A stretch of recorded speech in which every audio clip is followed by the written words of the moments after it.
ఈ లోకంలో ఏ మానవుడు సాధారణమైన వాడు కాదు.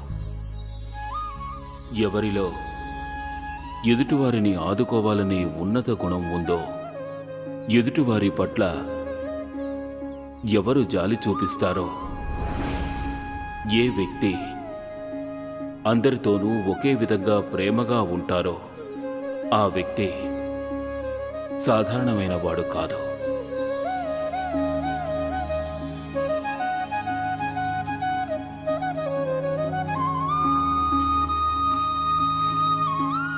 చిరిగిన దాంతో ఏం చేస్తున్నారు?